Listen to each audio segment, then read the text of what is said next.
everybody. I'm Barbara Phillips with Nurse Practitioner Business Owner, and I've been working with nurse practitioners since 2007 on the business of being a healthcare provider.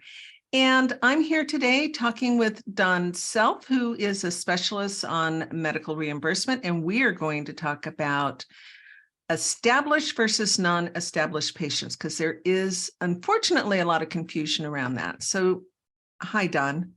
Hello, Barbara. Thank you for letting me be part of this today.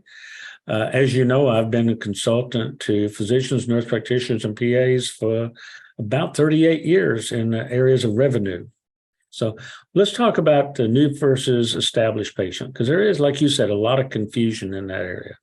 There is a lot of confusion. Some of the questions that I often hear, and then I'm going to let you just talk about it, but particularly for nurse practitioners that are starting a new practice, it's like, and this happened to me as well, I've got all these patients coming to the new practice and I have to do all the new patient stuff, and yet I've seen them within that 3-year period. So that's one question. But then what happens to somebody who's starting a new practice and well, actually, let me delay that part because I think you'll talk about that with the same specialty type of issues and that kind of thing. So how is a new patient defined? And is that across all payers? Great question. Well, the AMA, the American Medical Association, and their CPT guidelines come out and say that a new patient is one who has not seen the medical provider within the previous 3 years and received professional services on a face-to-face basis. You say face-to-face, yes. For instance, if a cardiologist had been doing an EKG interp as an overread for the hospital, that is not going to negate the cardiologist being able to bill a new patient visit the first time they see that patient face-to-face, if they're just doing an EKG overread. So in that case, obviously, that would still be a new patient if they saw that patient a month, 6 months later, or whatever, within 3 years.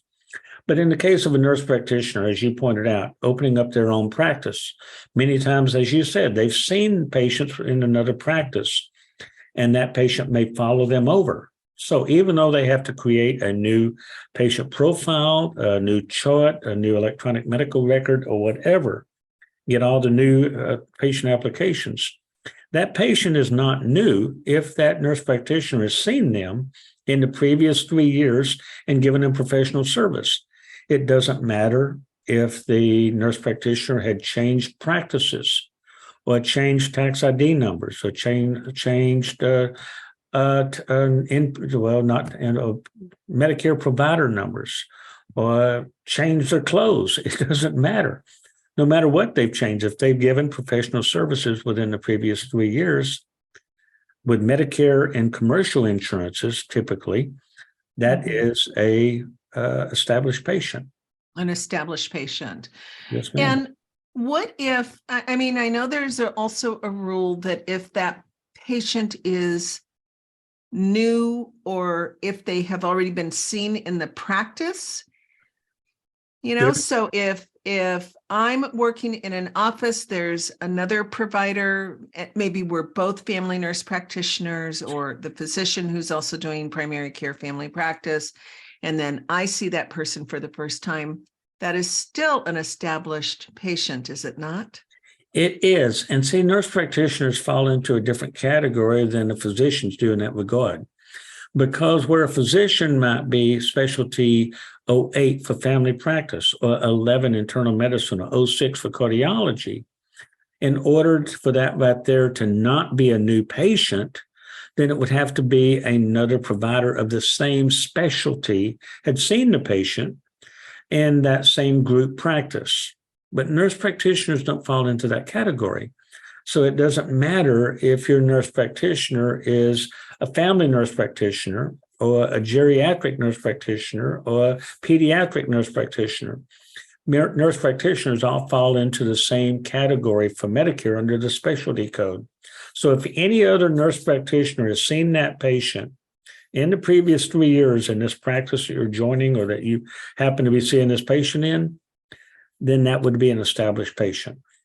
It would be an established patient for you.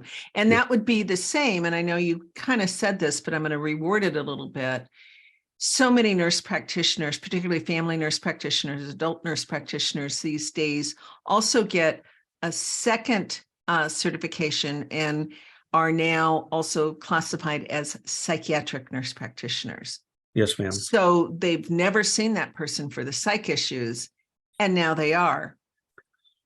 So where are we there? Same place? Same place, because they're a nurse practitioner and it falls under the nurse practitioner specialty with Medicare. Now that's Medicare's rules. What about commercial carriers? Commercial carriers, for the most part, is going to follow Medicare's rules, and the AMA CPT all pretty much follow the same rules. The only real exception that I can think of right now is workers' comp.